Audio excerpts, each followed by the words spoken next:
दूर होतील असं आम्हाला वाटत होतं, पण घोषणा केली तरी पण झाल्या नाही. आज 4-5 दिवस झाले तरी होत नाही. याचा अर्थ मुख्यमंत्र्याची सरळ भावना आमच्या लक्षात यायला लागली, नियत लक्षात यायला लागली. जास्त बोलण्यापेक्षा आम्हाला त्यांना जास्त बोलायचं नाही आत्ताच. त्यापेक्षा आमचं आज स्पष्ट मनानं म्हणणं आहे, तुम्ही 1-2 घंट्यात का होईना स्पष्ट मुख्यमंत्री सांगून टाका 8-9 मागण्या आहेत, देणार आहेत की नाहीत. म्हणजे आम्हाला उपोषण सोडून द्यायला. आम्हाला वाटत पण नव्हतं आम्हाला उपोषण करण्याची वेळ येईल, पण आली. हरकत नाही, वाटत नव्हतं ते आम्हाला उपोषण करावं लागेल म्हणून. चला ठीक आहे, या माध्यमातून अनेक नियती तरी उघड्या पडतात. जाऊ द्या, त्यावर मला काय बोलायचं नाही. तर माझं म्हणणं एवढंच आहे की शेकडो पोरं इथं उपोषणाला बसले, त्यांच्या जीवाचा प्रश्न आहे. जसं मी माझ्या जातीच्या कल्याणासाठी 4-2 पावलं मागं पुढं सरकू शकतो, तसं माझ्या जातीसाठीच मी मागं पुढं सरकत असतो हमेशा. माझ्या स्वार्थासाठी कधी मी मागं पुढं सरकत नाही. मी ठाम असतो माझ्या मतावर. माझ्या जातीसाठी जर मी 4-2 पावलं मागं पुढं सरकू शकतो, कारण जातीचं कल्याण होईल म्हणून, बाकी काही नाही. त्याच्यात आता बेमाने दगाफटका जर होतोय तर मी 5 वर्ष सुखाने सत्तासुद्धा खाऊ देणार नाही, हे सुद्धा मुख्यमंत्र्यांनी लक्षात घ्या.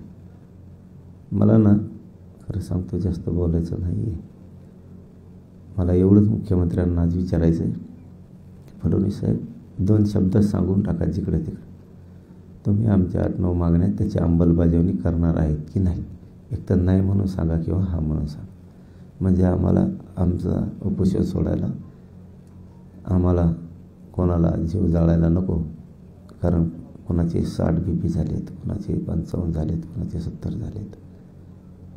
एखाद्या माझ्या भावंडाचा जीव जायला नको, कारण तुम्ही उलट्या काळजाचे दिसत आहेत असं वाटायच्या आत, मुख्यमंत्री उलट्या काळजाचा दिसतोय असं वाटायच्या आत 2 शब्द सांगून टाका, हो किंवा नाही. काहीच विचारायचं नाही आम्हाला तुम्हाला. आम्ही नाराज नाहीत, काय नाहीत, काय नाही. एवढंच आमचं आजच्या क्षणाला म्हणणं आहे. कारण तुम्ही उपोषणाला बसू देताल, इतक्या लोकांचे हाल होतील असं वाटत नव्हतं. पण ठीक आहे, एक प्रक्रिया आहे. त्या प्रक्रियेमुळं एक आंदोलन आहे, आंदोलनाच्या भूमिकामुळं ठीक आहे. पण तुमची भूमिका सांगा ना, का सगळे मेल्यावर सांगता. आम्हाला 10 दिवसांनी काय सांगायचं आहे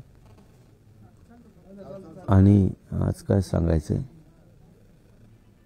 10 दिवसांनी काय सांगायचं आहे आणि आज काय सांगायचं. तुम्ही आजच तुमची भूमिका 1-2 घंट्यात डिक्लेअर करा मुख्यमंत्री फडणवीस साहेब. वेळ काढून तोंड लपवू नका. तुम्हाला सगळ्या गोष्टीला टाईम आहे आणि एवढ्याच मराठ्यांच्या आंदोलनात बोलायला टाईम नाही का. काही म्हणणं नाही आमचं, तोंड लपवू नका. स्पष्टपणाने 1-2 घंट्यात किंवा संध्याकाळपर्यंत सांगून टाका तुम्ही ज्या 7-8-9 मागण्या तिची अंमलबजावणी करणार आहेत की नाहीत. म्हणजे आम्हाला आमचे उपोषण सोडून द्यायला आणि दुसरे मार्ग धरायला. कारण तुम्ही जर आज संध्याकाळपर्यंत आम्हाला सांगितलं मुख्यमंत्री देवेंद्र फडणवीस साहेबांनी की मी देतोय तुम्हाला किंवा नाही देत, काय जे सांगायचं सांगा. म्हणजे आम्हाला उपोषण सोडून दुसरे मार्ग धरायला. तुमच्यात काही गैरसमज असेल तर सोडून द्या मुख्यमंत्री साहेब.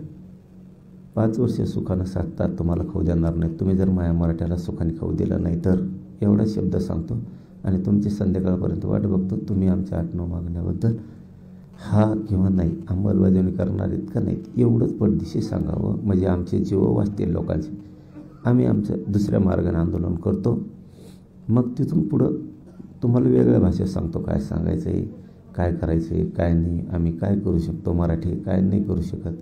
मला आज फक्त त्या भानगडीत जायचं नाही. एवढंच मुख्यमंत्र्यांना माझी विनंती आहे की मी विनंती करत नाही, पण पहिल्यांदा करायलो आहे. आता तुम्ही सांगून टाका मराठीच्या 8-9 मागण्या आहेत, तुम्हाला त्या अंमलबजावणी करायची का नाही करायची. परदेशी सांगून मोकळ्यावर तोंड लपवू नका. कारण आम्हाला मराठ्याला कळणं गरजेचं आहे, आमचा मारेकरी कोणी, आमचा दुश्मन कोणी, आमचा वाटोळं करायला कोण निघाला.